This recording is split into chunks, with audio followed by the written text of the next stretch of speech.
பாருங்கள் நல்லா வதங்கி வந்துருச்சுங்க. சிவக்க வெங்காயம் சிவக்க தேவையில்லை, இந்த மாதிரி கண்ணாடி பதம் வந்தால் போதும்.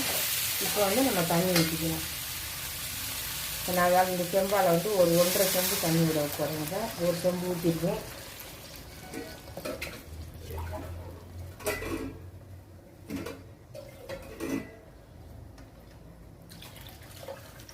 அவ்வளோதாங்க.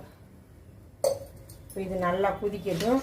நான் ரவை போடும்போது நான் காமிக்கிறேன். இப்போ தண்ணி நல்லா கொதிச்சிருச்சுங்க. அடுப்பை நல்லா சிம்மில் வச்சுட்டு இப்போ நான் வந்து பாருங்கள் ரவை போட்டு கிண்டுறேன்.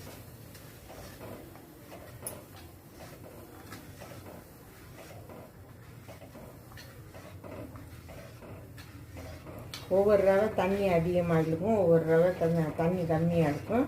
இப்படி கொட்டிக்கிட்டே இருந்தீங்கன்னா உங்களுக்கு கிண்டும் போதே தெரியும் கரெக்டாக வரும். நம்ம தண்ணி வந்து கம்மியாக இருக்குது அப்படின்னா கொஞ்சம் ஒரு 50 கிராம் ரவை